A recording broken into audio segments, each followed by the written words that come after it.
नमस्कार दोस्तों, आज हम पढ़ने वाले chapter 1 bricks, beads and bones the Harappan civilization. तो पहले हम इसमें बात करेंगे आर्कियोलॉजिकल सोर्सेज क्या है हमारे पास। तो स्टेटाइट, इससे सील बनती थी। सील्स में कई सारे एनिमल्स और साइंस कंटेन्स कर रखे थे। इसके बाद हम बात करेंगे कि इंडस वैली सिविलाइजेशन और हड़प्पन सिविलाइजेशन एक ही है, पर इसका नाम इंडस और हड़प्पा क्यों पड़ा। इंडस इसलिए पड़ा क्योंकि उसके पास से एक नदी बहती थी, और हड़प्पा इसलिए पड़ा क्योंकि पहली फर्स्ट साइट थी जहाँ पे एक्सिबिशन किया गया था। उसके बाद हम बात करेंगे इसका टाइम पीरियड क्या है। इसका टाइम पीरियड 2600 BC से 1900 BC तक है। अब हम इसमें बात करेंगे कि हमारे पास क्या क्या इसके हड़प्पन सिविलाइजेशन के फीचर्स है। तो पहले तो इसमें पोट्री मिली थी और कई सारे एग्रीकल्चर के और क्राफ्ट के और कई सारी चीज़ें सेटलमेंट्स की मिली हुई थी, पर इसमें एक चीज़ नहीं मिली हमारे पास, कोई भी लार्ज बिल्डिंग। तो आगे हम बात करेंगे सब्सिस्टेंस स्ट्रेटजीज या पैटर्न क्या क्या रहा था, क्या क्या खाते पीते थे वो लोग। तो पहले हम जान लेंगे आर्कियोलॉजिकल बोटनिस्ट ने हमें बताया है कि क्या क्या चीज़ें वो खाते थे। प्लांट्स, मीन्स, चार्ड ग्रेन्स, यही सब। और जूलॉजिस्ट ने बताया हमें कि क्या क्या वो एनिमल्स अपने डोमेस्टिकेट करते थे, चाहे वो खाने के पर्पज़ से हो चाहे किसी और पर्पज़ से हो। तो पहले हम जान लेते हैं कि हमें क्या क्या मिला है प्लांट्स के फॉर्म और प्लांट्स के प्रोडक्ट्स। उसमें हमारा बीट्स है, बार्ली है, लेंटिल्स है, चिकपी है एंड सीसम है, और मिलेट्स है जो कि गुजरात से पाए गए हैं। और राइस जो है बहुत ही रेयर था, उसके लिए बहुत पानी चाहिए होता था, पर रिवर अवेलेबल था, कर भी सकते थे, पता नहीं। तो उसके बाद कहेंगे क्या क्या एनिमल्स के बोन्स हमें मिले हैं। तो जैसे कि कैटल, शीप, गोट, बफेलो, पिग, इन सब के हमें बोन्स मिले हैं। तो ये एनिमल जो हैं जनरली डोमेस्टिकेट किए जाते होंगे, रखे जाते होंगे, पर कुछ वाइल्ड स्पीसीज़ के भी बोन्स मिले हैं, जैसे कि बोर, डियर, घड़ियाल, इन सब के भी बोन्स पाए गए हैं। तो बोन्स फिश और फॉल के भी पाए गए हैं, तो इससे पता चलता है कि वो कहीं ना कहीं सी प्रोडक्ट्स भी यूज़ करते रहे होंगे। तो उसके बाद करते हैं एसोसिएशन पैटर्न्स हो गए, तो हमारा एग्रीकल्चर आएगा क्योंकि एग्रीकल्चर टेक्निक भी होगी उस समय। तो अब ये नहीं पता कि सीड किस तरह से उगाए जाते हैं, ब्रॉडकास्ट से भी हो सकता है कि भी इधर ऐसे ऐसे स्कैटर्ड कर देना चारों तरफ। और सील्स पे जो हमें बुल के साइन मिलते हैं बताते हैं कि बुल्स का भी इस्तेमाल हुआ करता होगा उस समय प्लग करने के समय। तो हमें एक टेराकोटन मॉडल मिला है प्लग का, जो कि चोलिस्तान में बनावली से मिला है, इसको ध्यान दीजिएगा, इम्पोर्टेंट है। तो हमें प्लग फील्ड मिला है, कालीबंगन से एविडेंस मिला है इसकी, तो इम्पोर्टेंट है। अब इसके बाद हम करेंगे कि ये रीजन जो था सेमी एरिड था, तो यहाँ इरिगेशन चाहिए होता होगा। तो हमें कैनाल्स के ट्रेसेस मिले हैं शोटगी अफ़गानिस्तान से, और हमें कई सारे वेल्स का भी पता चलता है जिक्र कि हाँ भाई अराउंड वेल्स भी वहाँ इस्तेमाल होते थे। और हमें वाटर रिजर्वर मिला है धोलावीरा से, जो कि कहीं ना कहीं यूज़ होता रहा होगा इसका भी इरिगेशन पर्पज़ के लिए। तो यही कहा है कि भाई कई सारी चीज़ें मिली हैं। तो मोहनजोदड़ो जो है एक प्लान सिटी था। ऐसा क्यों कहते रखते हैं हम, क्योंकि पहला तो ये दो सेक्शन में बटा था, एक जो कि एक स्मॉलर था और दूसरा एक लार्जर था, और ऊंचे नीचे पे था, और उनकी दीवार जो थी वो भी थोड़ी ना थोड़ी कहीं मायने रखती रहती है। तो अब बात करेंगे कि ये दो हिस्सों में क्या बटा था, एक लोअर टाउन और एक सिटाडेल। तो जो सिटाडेल था वो एक मड के प्लेटफॉर्म पे कंस्ट्रक्ट रखा था, और वो वॉल्ड था, और वो लोअर टाउन से सेपरेटेड था। सिटाडेल मतलब एक तरह से अपर कास्ट या अपर लोग को समझ लो, पर ऐसा नहीं लिखना, हाँ, क्योंकि हमें जो बुक में दे रखी सेपरेशन वही बताने हैं बस। तो जो लोअर टाउन था वो भी वॉल था, उसके आस तरफ सेवरल बिल्डिंग्स थी जो कि प्लेटफॉर्म पर बन रखे थे। तो यही बताया कि इतने बड़े प्लेटफॉर्म को बनाने के लिए, घर वर बनाने के लिए कहीं ना कहीं लेबर का मोबिलाइजेशन बहुत ज़रूरी है, वो भी लार्ज स्केल पर, तो कोई ना कोई एलिमेंट इसको कंट्रोल कर रहा होगा। तो हम बात करते हैं ये फर्स्ट प्लान और इम्प्लीमेंटेड था, क्योंकि इसमें ब्रिक्स का जो रेशियो था वो 4 टाइम्स और 2 टाइम्स के इक्वल था लेंथ ब्रेथ में, तो इसलिए हम कह सकते हैं कहीं ना कहीं प्लानिंग लगी होगी। तो पहली बात करते हैं इसके ड्रेन का।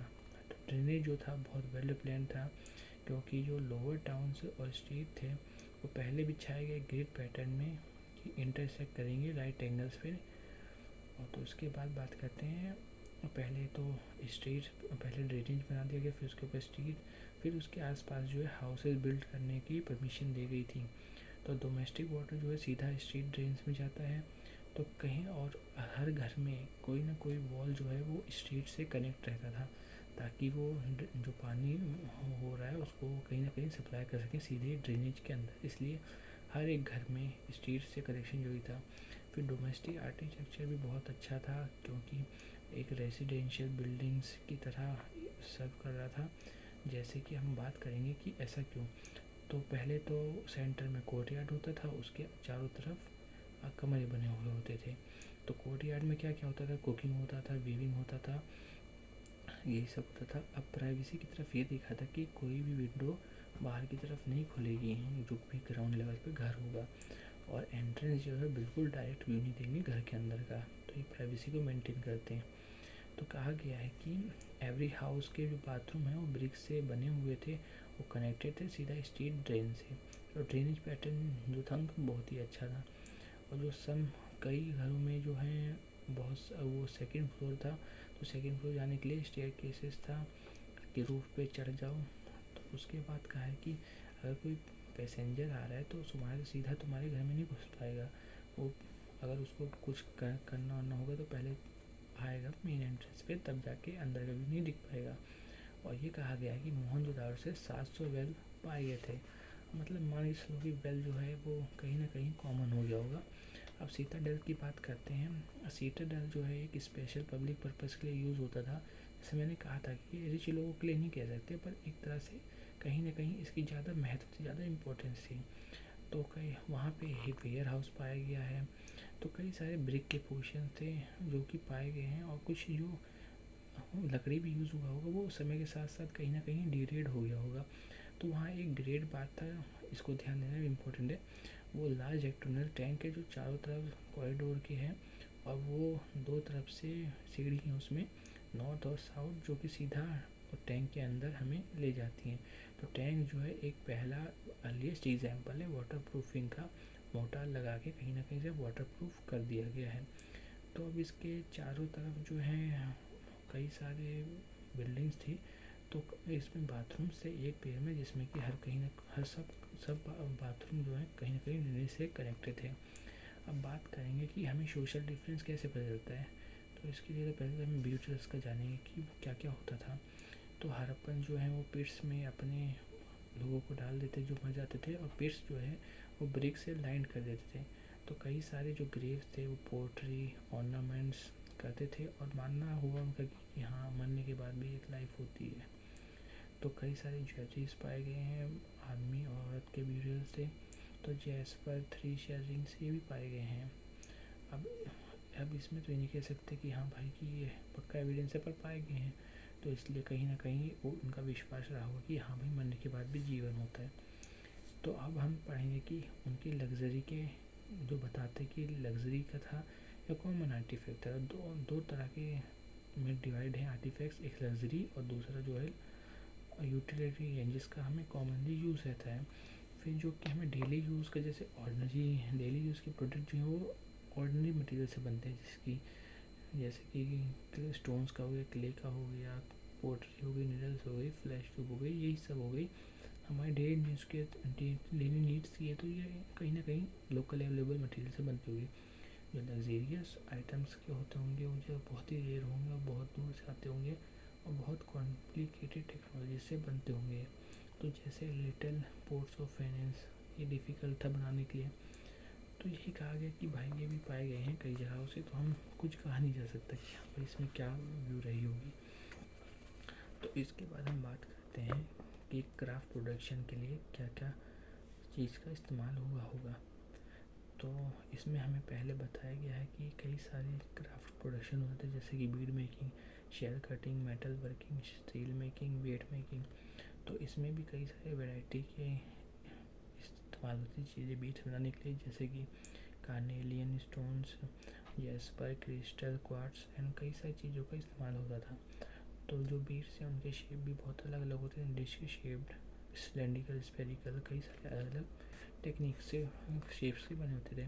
और टेक्निक जो है बीट्स की बहुत ही डिफरेंट होती थी, क्योंकि पहले इनको रफ फॉर्म होती थी, फिर उसको कहीं ना कहीं उसको पॉलिश करके अच्छे से करना होता, फिर उसमें होल करके, तो यही सब उसमें मेकिंग प्रोसेस में लगता रहा टाइम वाइम।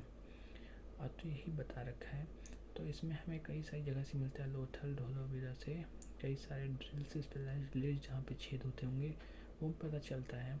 तो हमें ये भी पता चलता है कि बैंगल्स भी, शेल ऑब्जेक्ट्स भी कई सारी जगह से बनते थे, फिनिश प्रोडक्ट आते थे।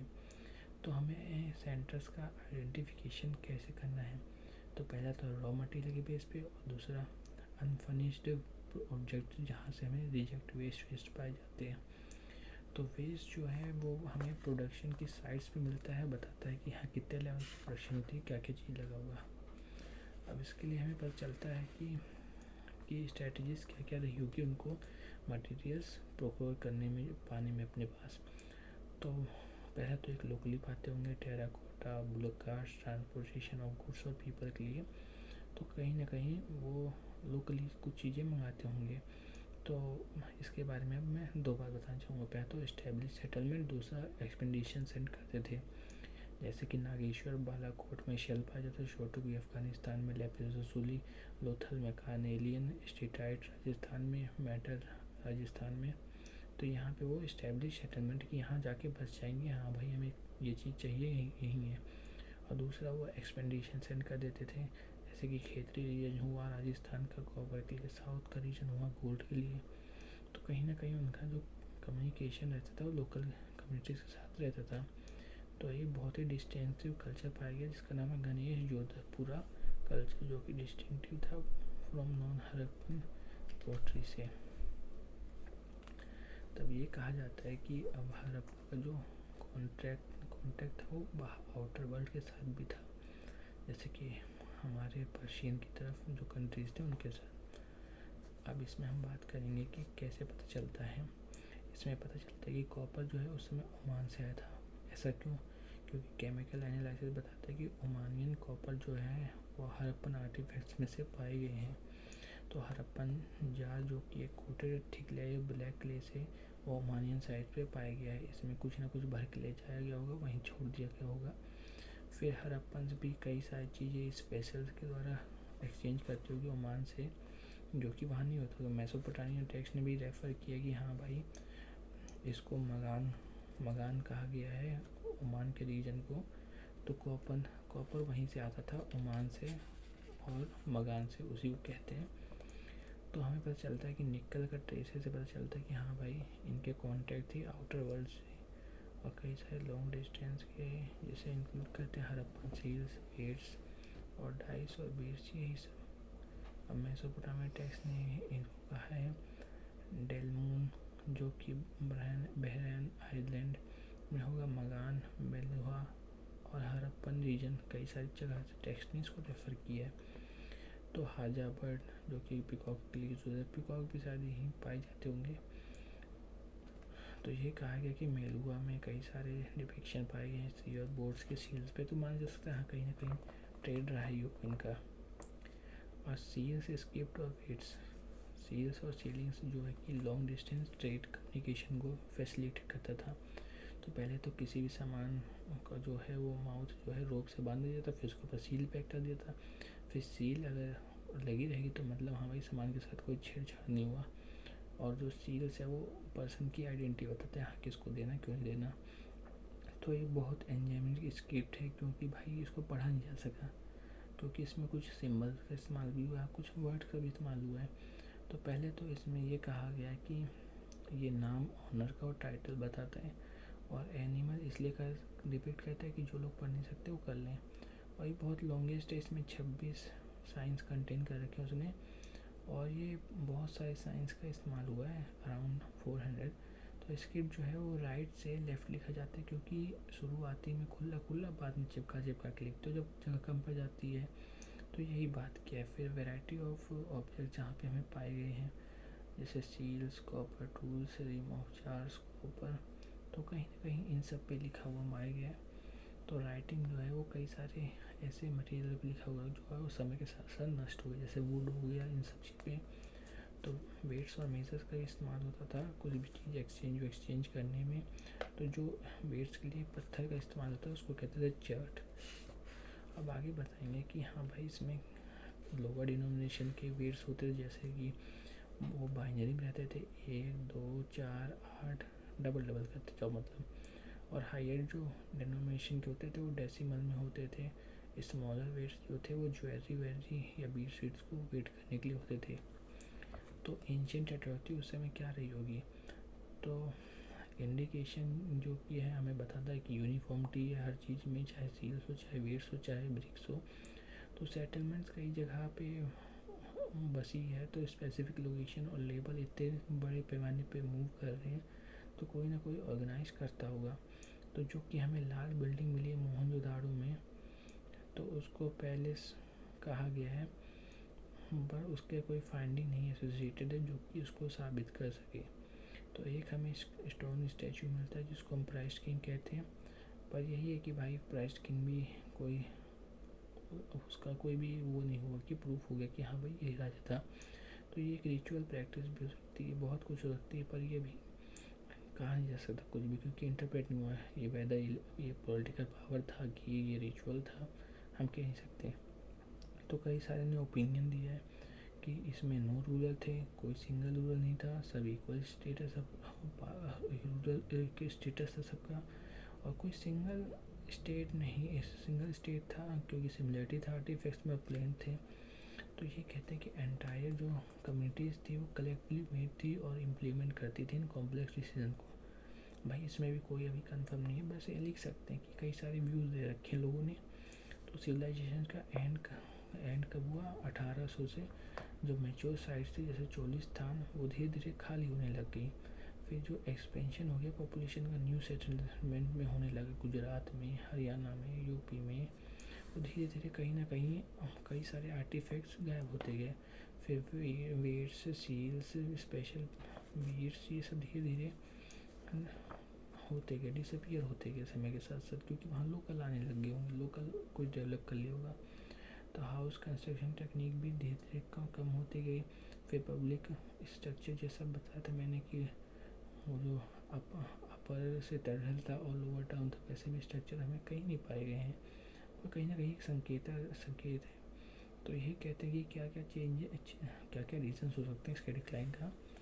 पहला climatic change, deforestation, excessive flood, shifting of reverse और ओवर यूज ऑफ लैंडस्केप। तो ये बताया कि हाँ भाई कई सारी चीज़ हो सकते हैं। तो कनिंघम जो है हमारा यहाँ वो फर्स्ट डायरेक्टर जनरल तरफ से ये ऐसा कि उनको सील मिला था, पर उन्होंने उस समय उसको ध्यान नहीं दिया, कहा कि इसको सरस्वती रीजन के साथ जोड़ दिया गया था। तो कहीं ना कहीं उन्होंने मिस इंटरप्रिटेशन के कारण इंडस वैली का सिविलाइजेशन नहीं हो पाया था। उन्होंने कई सारे चाइनीज़ टेक्स्ट का यूज़ किया, जैसे कि हमारे हो गए होंगज़ोंग, तो यही सब आए थे, पर उस समय ये तो आए नहीं थे। तो इनसे पहले जो भी आए थे उनका टेक्स्ट का चाइनीज़ पिलग्रिमेज का इस्तेमाल किया। तो इसमें कई सारे तरह की टेक्निक से इस्तेमाल किए हैं, जैसे दयाराम सैनी, राकेल दास बनर्जी और जॉन मार्शल, और कई सारे लोग आए जिन्होंने अपने अलग अलग मेथड्स अप्लाई किए, कोई वर्टिकल में तो कोई हॉरिजॉन्टल में, जैसा जिसको जो अच्छा लगा वो वैसे वैसे अप्लाई करते गए। तो धीरे धीरे कहा गया कि पाकिस्तान का पार्टीशन हो गया। फिर धीरे धीरे कहीं ना कहीं रिस्ट्रिक्शन लग गई कि हाँ भाई अब तो एक्टिवेट नहीं कर सकते। तो इंडिया वाले रीजन पे तो हो रहा था, बाकी पाकिस्तान का तो देख ही सकते हैं, इंडिया कंजर्व कर रहा है, पाकिस्तान का पता नहीं। तो यही है कि अब प्रॉब्लम हो जाता है कि भाई यहाँ ये आर्कियोलॉजिकल रिसोर्स जो है कहाँ से आया। तो पहले तो हमें ये पता चलता है कि जो उसकी लोकेशन क्या है, कहाँ से हमें मिला वो चीज़, तो उससे हम पता चल जाता है कि कहाँ से मिला। ठीक जैसे कि हमें कॉटन वॉटन मिल गया तो कहाँ से मिला, मतलब कौन सी जगह से मिला, तो उससे हमें पता चलता है क्या क्या यूज़ होता था। एक तो डायरेक्ट बताता है, एक इनडायरेक्ट वे है बताने का। फिर बात करते हैं इसकी इंटरप्रिटेशन की, बहुत सारी प्रॉब्लम्स है। जैसे कि अब बात कर लो वर्शिप में, तो हम जानते नहीं भाई कि क्या क्या उनके रिलीजियस फैक्टर्स थे। तो कोई डिफरेंट व्यूज़ हैं, जैसे कि हमारे फेवरेट टेराकोटा फिगर है वुमेन की, जो बहुत ज़्यादा हेवी ज्वेल्ड है और उसके सर पे हेड ड्रेस है, और कई सारे उसको मरे गॉडेस कहा गया। और स्टैचू जैसे प्रीस्ट किंग, उसको भी मैंने कहा था कि रिचुअल के रूप में दर्शाया गया। और तो इसका हमें क्लियर नहीं है। सीव्स में भी कई सारी चीज़ें दिखा रखी हैं, प्लांट के साइंस मोटिव्स, नेचर का वर्शिप माना जाता है। और एनिमल्स, यूनिकॉर्न वो मिथिकल। और भाई एक प्रोटो शिवा है जो बहुत इम्पोर्टेंट है, तो वो भी बता रखा है कि यहाँ प्रोटो शिवा जो अपने आसपास एनिमल से सराउंडेड हो रखे थे वो भी। और लिंगास और यूनिस, दो चीज़ें। ये लिंगास का इस समय एक्सिस्टेंस हो गया था कि हाँ भाई एक कोनिकल शेप का है, इसको वर्शिप करना है। और प्रोटो शिवा मेंशन हुआ है ऋग्वेद में एज अ रुद्र और शिवा लेटर पुराने टेक्स्ट में कहा गया है। तो रुद्र भी एक तरह पशुपतिशील और योगिक पोजीशन में जो बैठा है, जिसके आसपास एनिमल सराउंडेड हैं। तो यही सब दर्शाया गया है। अब हम बात यहीं ख़त्म करते हैं। इसमें देखो, एक तो इसके डिक्लाइन में, और दूसरा इसके अथॉरिटी में, और तीसरा इसके रिलीजियस प्रैक्टिस में। हमारे पास कोई परफेक्ट एविडेंस नहीं है जो कि प्रूव कर सके, तो हम अपना आर्ग्यूमेंट कभी भी कंक्लूड नहीं करेंगे। हमारे पास डिफरेंट व्यूज़ लिख देंगे, बस यही काम है। और डीप में पढ़िएगा इसको, इसके बॉक्स वॉक्स को भी अच्छे से। ठीक है, मैं अपनी वीडियो यहीं समाप्त करता हूँ। अगर आपको पसंद आई हो तो लाइक शेयर सब्सक्राइब जरूर करिएगा।